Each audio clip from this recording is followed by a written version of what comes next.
त्या काका मी खरंच ओके आहे. तू शांत राहा. डॉक्टर कामात येतात तोपर्यंत शांतपणे पडून राहायचं. चुप. अहो मला मला खरंच काही झालं नाहीये. मला थोडीशी कणकण आहे, बास अंग दुखतंय. कणकण चांगला 102 ताप आहे तुम्हाला कौशिकी मॅडम.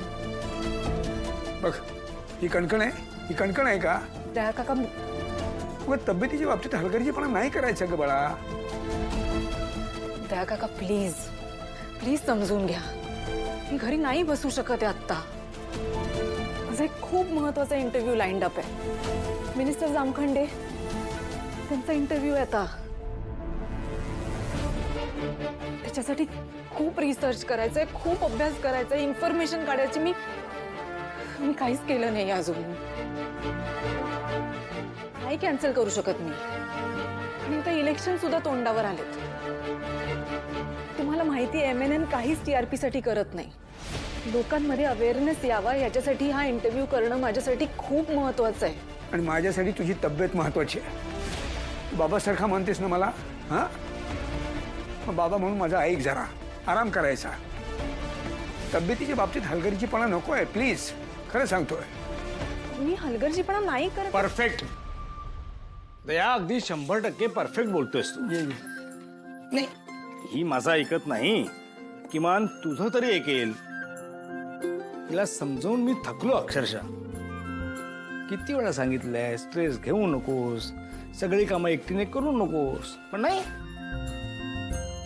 कौशिकी खांडेकर आहे ती कोणाचं काय ऐकेल ना. नाही ते काय. मी सगळ्यांचं सगळं ऐकलंय प्रत्येक वेळेला कामत काका. पण ह्या वेळेला मी नाही ऐकू शकत. प्लीज तुम्ही तुम्ही प्लीज समजून घ्या. या इंटरव्ह्यू नाही कॅन्सल करू शकत दया काका प्लीज. हा खूप महत्वाचा आहे माझ्यासाठी.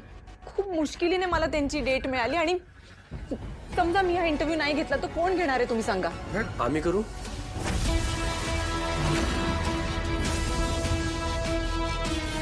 नाही म्हणजे आम्ही तुम्हाला मदत करू शकतो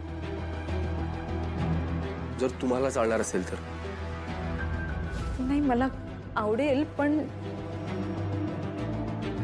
केदार तू आत्ता घरी आलायस. तू अजून पूर्णपणे बराही झाला नाहीयेस आणि तू तू उगाच कशाला दगदग करतोयस. म्हणजे मला जेवढं जमेल तेवढी मी मदत करू शकतो. मला तुमच्या एवढं नॉलेज नाही आहे किंवा एक्सपिरियन्स पण नाही आहे, पण तुम्हाला हवा असलेला रिसर्च गोळा करून देण्यामध्ये मी तुमची मदत करू शकतो. प्रश्नही काढून देऊ शकतो. म्हणजे तुम्ही नंतर चेंजेस करा तुम्हाला हवे तसे. बघ,